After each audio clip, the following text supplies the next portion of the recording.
Hi guys, James at RampantLionReviews again for you today with another beer review. For this one, we are going to stick to Sweden and we're going to return to a brewery that's featured on the channel many times before. I've had some really nice beers from these guys over the years, a number of different styles, but I think it is definitely fair to say that this brewery are best known for their different kinds of New England hazy, whatever you want to call them, IPAs, but also for their big, fruity, juicy, modern, Nordic, whatever we're going to call them, sour beers. So if these two beer categories are ones that catch your fancy, this is one of the Swedish breweries that I would highly recommend that you check out.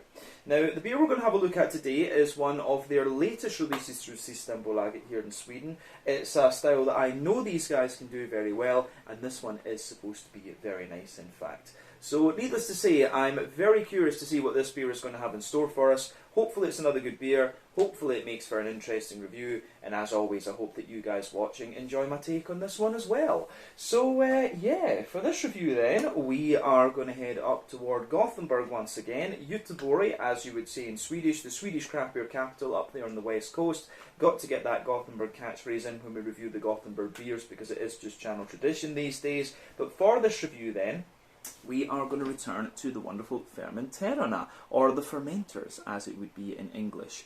So this particular beer is called Mind Control. It comes in at 8% ABV, and this is another New England hazy Imperial Double, whatever you want to call it, IPA. So yeah, this beer was released as part of the Lokalet och Småskaligt assortment through Systembolaget in Sweden for June of 2023. And yeah, it's one of many New England double IPAs that we've had from these guys actually. So I'm curious to see what way this one is going to lean at this month. That's one of the really cool things about Fermenterarna. They always kind of play around with their recipes a little bit. And you know, one month you'll get a more kind of yeasty, farmhousey type New England, the next month you'll get one that's a little bit more bitter, the next month you'll get one that's a little bit more wheaty. So yeah, always cool to try these the beers from these guys, and you are pretty much guaranteed a good sour beer or a good New England if you go to them. But yeah, let's crack on with this one then and see what it's all about.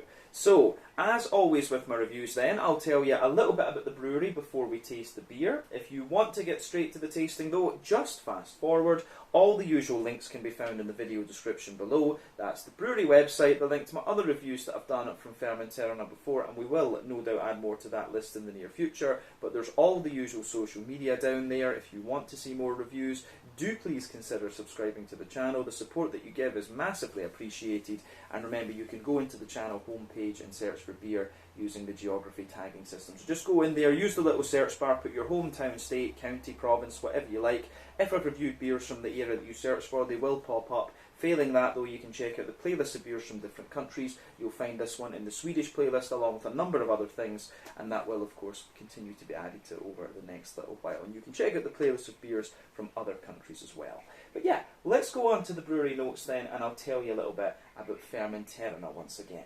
So, Fermenterarna was founded by Niklas Aronsson and Anna Claesson together back in 2018. So the brewery was originally based in Strömstad in Västra Götaland, which is very close to the Norwegian border actually, apparently a very picturesque fishing village, so somewhere that I do need to go and visit at some stage. But both of these guys had kind of different journeys on their way to becoming craft brewers and getting interested in craft beer. So apparently Niklas ordered a beer in a bar one day without really knowing what it was, but it turned out that this was the Tropic Thunder from Duggesbrygge, and as I've said on the channel many a time, for me that is the kind of cult classic Swedish sour beer, or at least one of them. And that of course was a collaboration with Stillwater Artisanal from over in the US. But Anna on the other hand had a long interest in things that ferment. So she was running the restaurant Kostas Trädgårdar, and she's done various things over the years. No, she's made sauerkraut, she's made sourdough bread, you name it, she's played with it and fermented it. But yeah, they started homebrewing a little bit together and experimenting, and the company itself started out with a small 200-litre brew kit and tanks, and then in late 2018 they took a break to expand the company after their beers were very well received at different festivals that they attended. But they then had two 500-litre brew kits and a total tank capacity of 17,000 litres, and they brewed about 50,000 litres over the course of 2019. But they said at this point that they had the equipment to brew 250,000 litres of beer per year. Over the following few years, they continued to build up their sales, develop new recipes, and just build up their reputation, basically. And then in August of 2021, they moved to a new brewery in Hisingen in Gothenburg taking their equipment with them, but also buying a new 3,000 litre brew kit later in the year. And they do plan to open up a restaurant and tap room at the brewery, from what I understand as well. I'm not sure if they've done that yet, actually. I do need to get up to Gothenburg and go and visit again, because a number of the breweries that were based around the area have now actually moved into the city. You know, Duck Pond and Fermenterarna would be two that I'd really like to go and visit. I would like to go and see the guys at Dugas as well. That would be quite nice. But according to Untappd, these guys have produced 180 different kinds of beer as of June 2023. And like I said to you, this brewery are probably best known for the different kinds of New England hazy IPAs, and also for their big, fruity, juicy sour beers. But yeah, that is everything I can tell you about Fermenterarna for the moment. If you want to learn more about these guys, you can check out the brewery website. You can follow them on Facebook and Instagram to keep up to date with all the latest goings on. And you can check out the Rate Beer, Untappd and Beer Advocate pages to learn a little bit more about all the different beers that these guys have done. So yeah, that's that for the history section. Let's go on and actually have a look at this beer itself.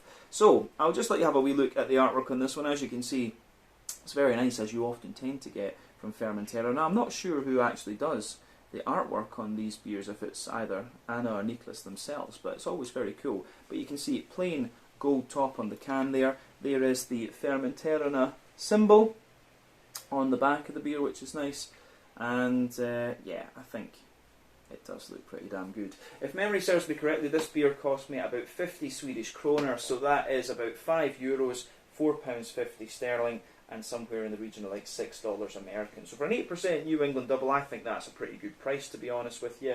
And yeah, the hops in this one, it's Idaho 7 and Citra, and it's also got Cryo Pop in it, which is like a concentrated mixture intended to promote fruitiness and all of these kind of things. But Idaho 7 and Citra we know quite well, both American hops, both with about 14% alpha acid. Citra in a New England IPA is going to give you, maybe it can give you a little touch of grapefruit, but quite often it gives you a very juicy and bright mango. You also get a little bit of lemon lime out of it too, whereas Idaho 7 is going to give you the kind of softer tropical notes. It's going to give you like a soft and juicy mango, a little bit of apricot, a little bit of papaya, and maybe a little bit of pineapple and stuff like this. But a very good combination. So this, I think, is going to be a very kind of tropical, fruity leaning New England double, this one. But like I said, 8% ABV, it's called Mind Control, and it comes from Fermenterarna in Hisingen in Gothenburg. Let's get this guy out into the glass and see what it's all about. So, here we are.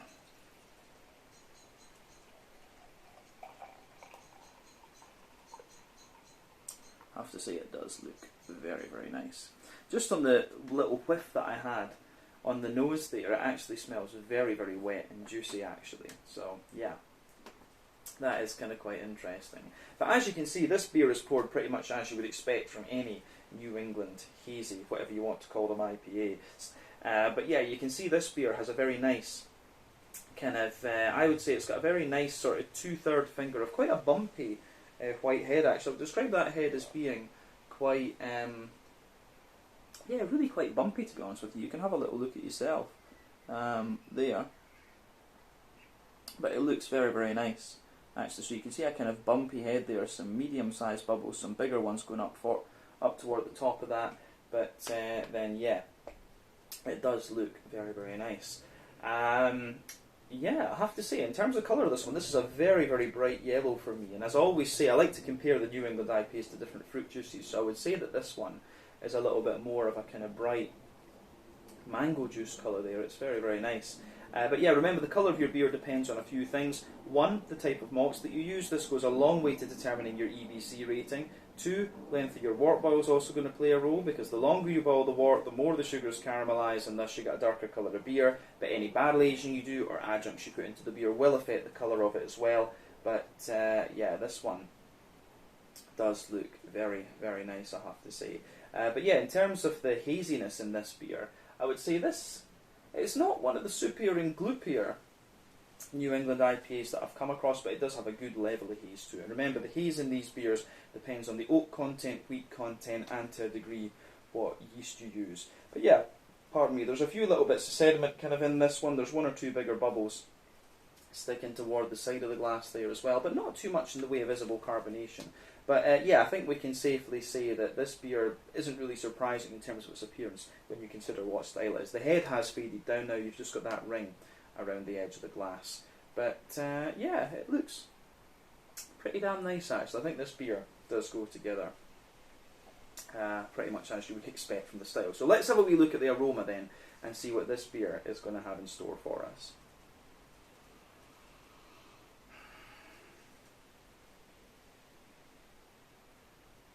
Yeah, aroma wise, this is very, very nice. First impression is quite wheaty leaning actually, but then it mellows out. I get quite a bit of wheat and quite a bit of barley malt out of this one at the start, but then it's got a lot of floral character to it, and it's actually quite citrusy and zesty, which I wasn't expecting from the two hops that were in there. I was expecting a more kind of tropical thing, but we'll see how it pans out in the flavour. But yeah, that is quite interesting. Now, as I've said, with the New England IPAs, for me, there are a few elements to think about when it comes to the kind of malty and yeasty side of these beers. So for me, you can have farmhousey yeasty character and rye leaning grainy side of things. Those are a little bit more common in American brewed New England IPAs because that's what the style was like originally. You know, Hill Farmstead, Alchemist, and Lawson's Finest Liquids show you that quite succinctly. But then you've also got barley malt bread, wheaty bitiness, oaty creaminess, and a little bit of kind of malty sweetness in there actually. So yeah, the way this one goes together in that sense, to me it gives me the impression that it's more wheaty leaning and more barley malt leaning. But yeah, we'll break the aroma down and describe it for you a wee bit more in depth, as we always do. So yeah, for me, aroma wise, I would say the backbone of this beer, it's got a lovely little bit of that kind of fresh, white bready bread crust that you would expect from from any kind of malty backbone there. So it's almost like it's straight out of the bakery. It's got a little bit of flour sitting on it or something like that. So yeah, I do like that. There's a little touch of woodiness in there, which I think is nice. So you've got that little touch of woodiness in there. The bread crust, a little bit of cracker, but not too much actually. And I'm getting a lot of wheaty bitiness out of this beer in the back of the nose, but the malt base is kind of mellowing out the more that I smell of it. So yeah, as I say, kind of bread crusty character, a little bit of cracker, a wee bit of wood, but the wood is very minimal in this one. This actually has quite a pungent malt base to it, I would say that. I wonder if they've used a little bit of acidified malt or something like that in here, or acidulated malt I believe they call it. I remember back in the day, Magic Rock always used to love a little bit of acidulated malt in their beers. And there's just something about this one that's given me that impression, actually. So yeah, the way that this one goes together in that sense is really nice. You've got a lovely little bit above the kind of the crackery notes. You get quite a bright white bready character, which I really like. So yeah, nice kind of bright white bready character in there. And it's quite a smooth, fluffy character that you get out of it too, but you can smell the wheat in there kind of densifying the bread out. And it's got the wheat does have a good little bit of zippiness and bitiness to it, which I find interesting. But like I said with this beer, you get more and more oat out of this the further into it you go.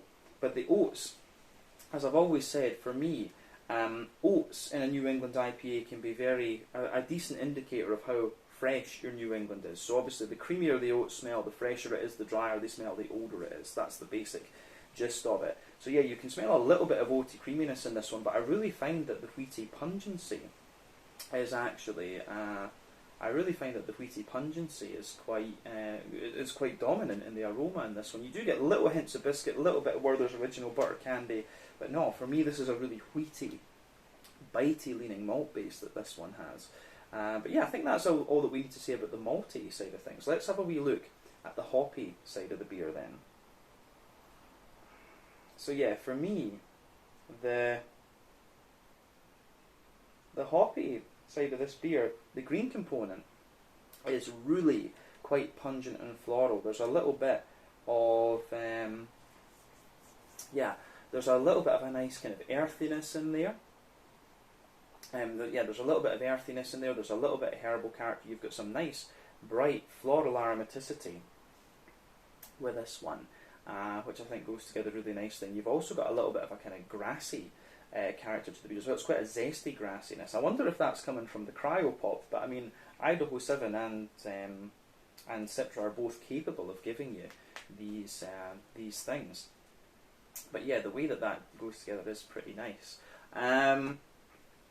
So yeah, I think we also should talk about the way that you hop these New England IPAs, because that can have quite an effect on how the green component comes out. So when you make an IPA, you have three kinds of hoppings that you use. We'll use a 90-minute wort boil to model these.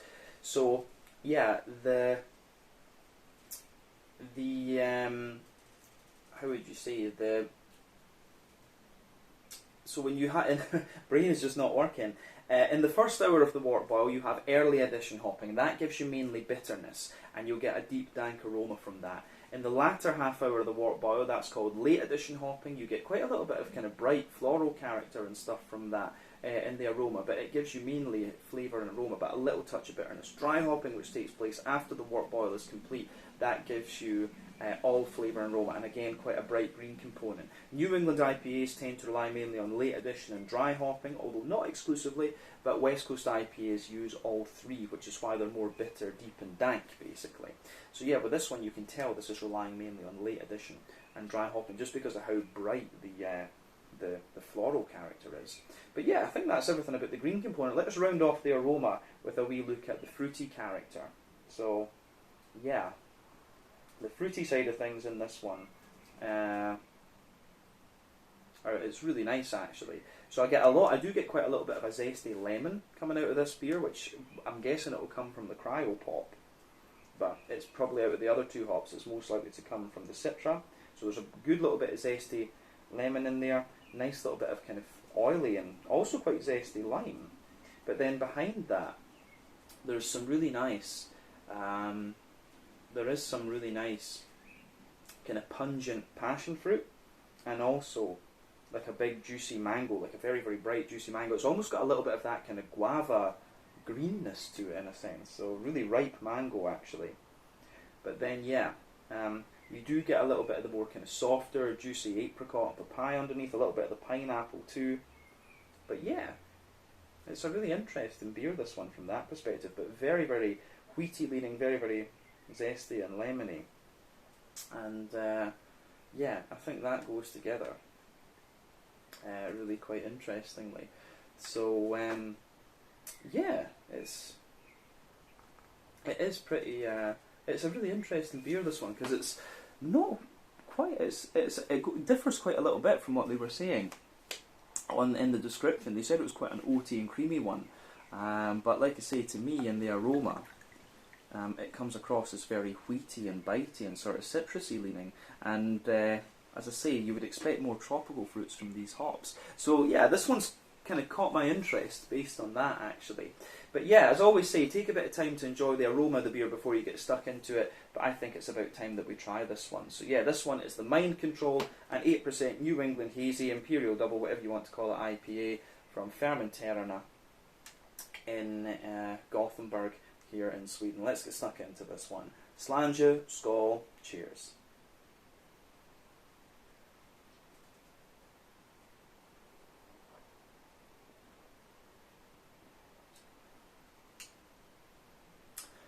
Yeah, now, on the flavour, it actually is more kind of creamy. And it is actually very, very creamy and oaty leaning. That's really strange. It really is very strange, because normally with the Fermenterarna beers, they actually stick quite well to what you would expect from the aroma, but not in this case. This one really diverges quite a bit.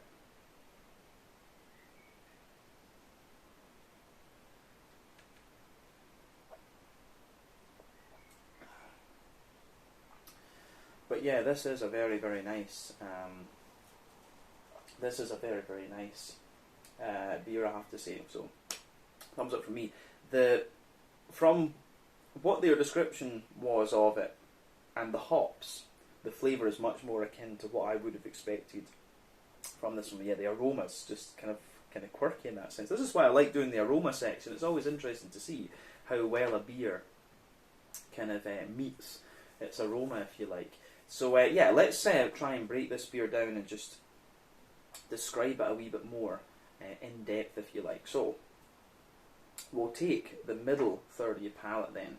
So the backbone of this beer, you absolutely have a little bit of that kind of fresh white bready bread crust with a little bit of flour on it that we were talking about in the aroma. That sits there. It gets a bit drier into the aftertaste the longer that you go, but yeah, I do like that about this one. As you move further forward on that middle third of your palate, you do get a nice little bit of kind of woody character coming out of it.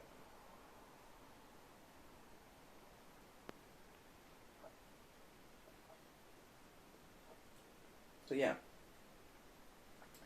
as I say, nice little bit of woodiness to this one. The woodiness gets a wee bit more prominent the further into the aftertaste that you go, actually, and it has a wee bit of sweetness to it. But definitely above the bread crust, there's a wee touch of cracker, and then you've also got a wee layer of a kind of wholemeal, brown bready character coming out of this beer. So yeah, I do like how that goes together. In fact, the way that that goes together is really, really nice.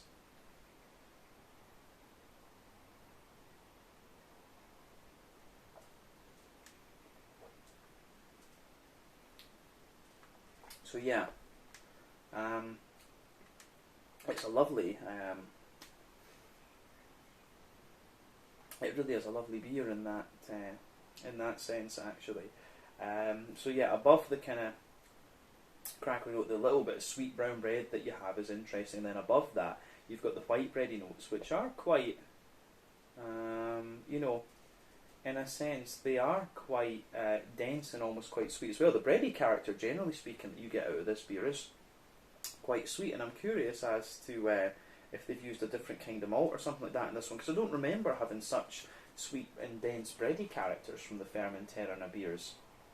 Actually, they were always more kind of like fluffy and airy and things. So yeah, this one feels a little bit more dense in that respect. But yeah, above that, of course, you do get a little bit of a kind of nice wheaty character, so you can feel that sort of more dense wheaty note coming out of the beer, and that sits above it. The wheat's actually a lot smoother and less kind of pungent and zippy than I thought it was going to be, which is nice. So yeah, nice kind of smooth wheaty character above that, and then you get the oats in the middle of the palate. So above the oats, on top of the wheat character, rather, as I say, you've got the oats there, and you've got a nice little circle. You do have a nice kind of circle in the middle third of your palate there, which is good.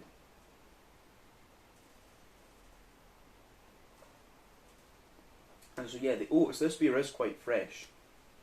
It's because the oats are really, really creamy in this one. So you can feel that just as you go down the middle line of your tongue, you've got that lovely, smooth, creamy, oaty character, and as it just goes out toward the as you just go out toward the edges of your palate there, it gives you a wee bit more of the dryness, actually. But in the dead centre of your palate, you've got a nice kind of Werther's Original butter candy, butterscotchy character coming out of this one. So you do have a little bit of that there, and when it's an 8% New England double, you would kind of expect that, actually, which is really nice. So yeah, above that, you know, beyond that, you've got a nice little bit of a McVitie's digestive biscuity character, and yeah, the way that that goes together is really nice. So yeah, it's really interesting how this one kind of pieces together. In fact, but it's quite, as I say, it really is quite a creamy and dense, bready New England IPA for me, which is not what I was expecting from the aroma. But I think with that, we've actually said everything that we really need to about the middle third of the palate. So yeah, the border region between middle third and back third of your palate, then again you get a little bit of a kind of bready build up in there. There's a wee bit of brown bread in the base and a little bit of a white bread kind of above that. It's a wee bit more dense, as we say. And as I've often said, on the back third of the palate, you get similar flavours to what you do in the middle third of your palate, but you know, they just come out in different intensities, if you like. So that's quite interesting in this particular instance. So on the, as I say, on that note, you have, you can see as well that, yeah, more dry and bitter flavours come out further back on the palate, sweeter flavours come out further forward, and you can feel that a little bit on that back third of the palate. So there's a nice little bit of kind of dry bread crusty character in there.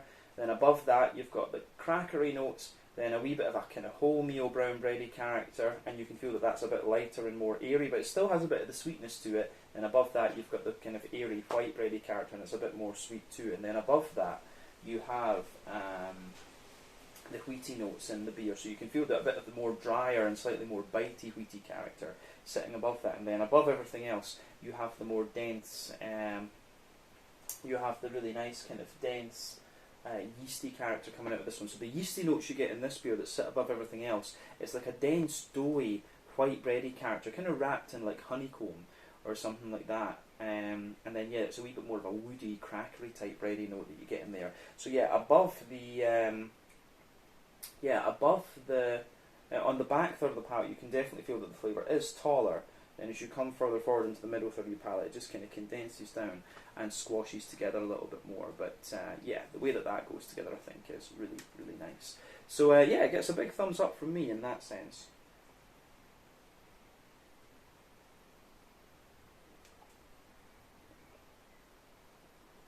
But yeah, I think that's the malty and yeasty side of this beer covered. But this beer, as I say, it gets more and more creamy and more juicy the further into the aftertaste that you go. I like this one for sure.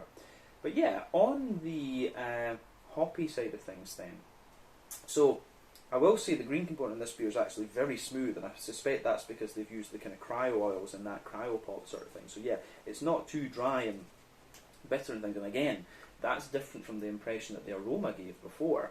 So in the back corners of the palate you do have a little touch of earthiness there, and as you move further forward it's got a little bit of herbal character, and it gets more and more floral the further forward that you go toward the front corners of the palate. But round the front curve of the tongue it's a little bit lighter and more kind of grassy and things, but like I say, the whole green component is really very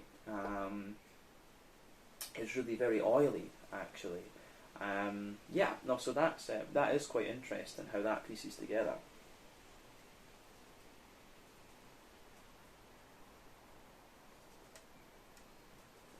So,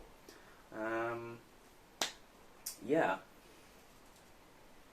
I like that. Yeah, I do like that about this one. It is really, really nice in that sense.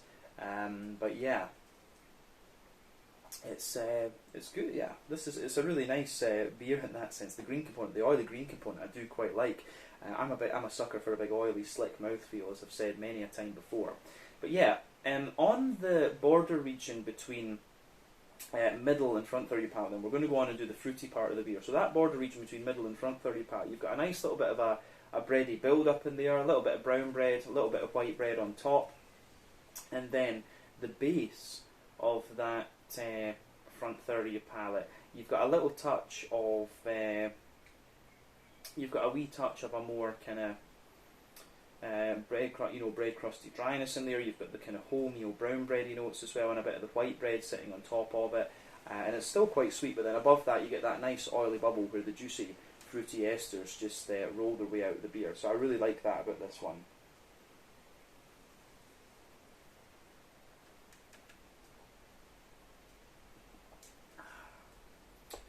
So yeah, the fruity side of this beer is really nice, and it is very much what you'd expect from these hops. At the back of that front third of your palate, you've got some lovely, very juicy, bright, passion fruity character.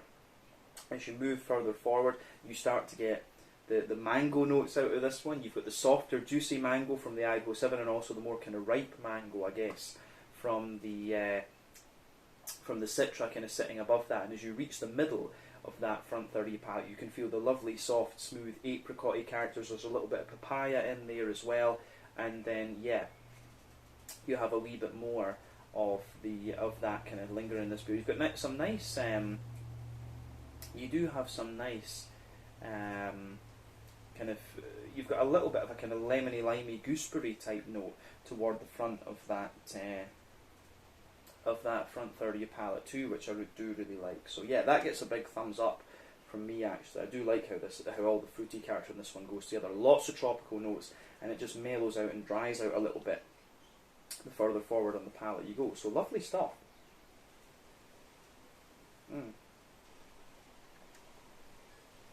But yeah, this beer, it's really nice, and it gets a big thumbs up from me, as I've said.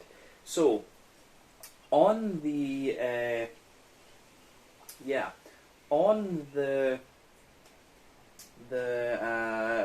think on the flavour side of things, that's everything we need to say. So we can round off this review with a wee look at the mouthfeel. For me, this beer's top end to mid-bodied, bottom end to full-bodied. The carbonation in this beer is very, very smooth. It's got a lovely kind of creaminess to it, but at the same time it has a little bit of an oily slickness, probably because of the use of the cryo oils. I've always found that the beers with cryo oils are just that little bit more oily and smooth, but it works. It really does work nicely. On the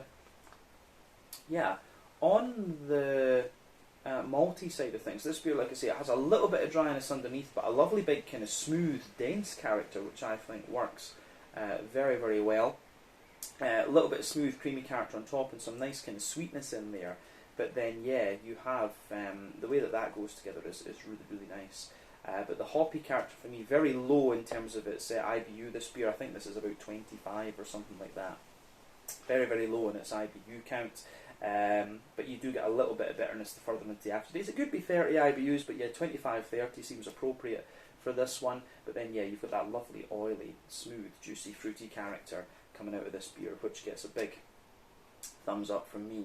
Yeah, I really like how this one, I do really like how this beer pieces together, so it gets a big, big thumbs up from me. But I think we can leave it at that for this one. This has been a really interesting beer to try, mainly because the aroma that you got in the beginning differed so much from the actual flavour at the end of things. So yeah, some really interesting stuff coming out of this beer. But as I say, I think we can leave it at that. So once again, thank you for watching my beer reviews. Until the next time, please like, subscribe, share, all the usual YouTube stuff.